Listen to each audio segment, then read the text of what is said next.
Praise the Lord दोस्तों, हाल ही में किसी कलीसिया के अंदर, हिंदुस्तान के अंदर एक कलीसिया है।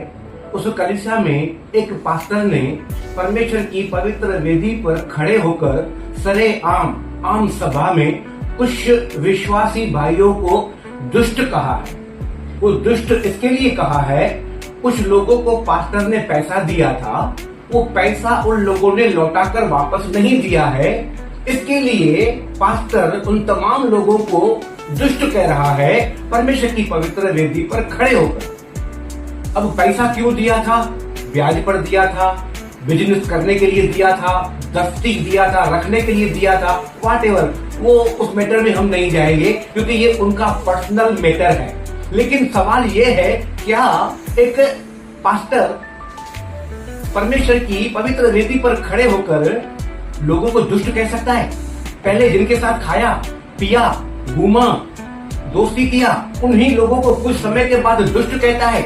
क्या दुष्ट किसी विश्वासी को हम कह सकते हैं? दोस्तों नहीं। आज हम एक वचन पढ़ने जा रहे हैं जो मत्ती की पुस्तक 5 अध्याय में लिखा है। 21 से लेकर हम पढ़ने जा रहे हैं। तुम सुन चुके हो कि पूर्व काल के लोगों से कहा गया था कि हत्या न करना, और जो कोई हत्या करेगा वह कचहरी में दंड के योग्य होगा। परंतु मैं तुमसे यह कहता हूँ कि जो कोई अपने भाई पर क्रोध करेगा वह कचहरी के दंड के योग्य होगा, और जो कोई अपने भाई को निकम्मा कहे वह महासभा में दंड के योग्य होगा, और जो कोई कहे अरे मूर्ख वह नरक की आग के दंड के योग्य होगा। अगर कोई अपने भाई को, मतलब भाई हमारा कौन है? विश्वासी। एक विश्वासी भाई दूसरे विश्वासी भाई को दुष्ट कैसे कह सकता है? अगर हम उस पर क्रोध भी करते हैं, उसको अगर मूर्ख भी कहते हैं, तो हम नरक के द्वार पर खड़े हैं, हम दंड पाने के लिए कोर्ट के कचहरी में खड़े हैं, तो दुष्ट कैसे कह सकते हैं? दोस्तों, प्रभु यीशु मसीह को दुष्ट कहा गया था। उसी वक्त प्रभु यीशु ने कहा, मनुष्य के विषय में अगर कोई बुरा कहेगा उसके अपराध क्षमा किए जाएंगे, लेकिन आत्मा को जो कोई बुरा कहेगा उसका पाप क्षमा न होगा।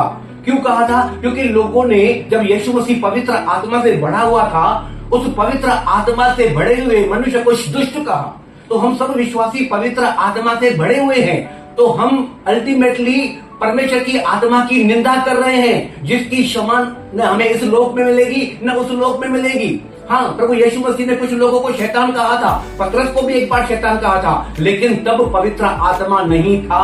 अब विश्वासी लोग सब पवित्र आत्मा से बड़े हुए हैं, तो एक पास्टर अपने विश्वासी भाइयों को दुष्ट नहीं कह सकता। ये पवित्र आत्मा की निंदा है, जिसका पाप क्षमा कभी नहीं मिलेगा। गॉड ब्लेस यू दोस्तों।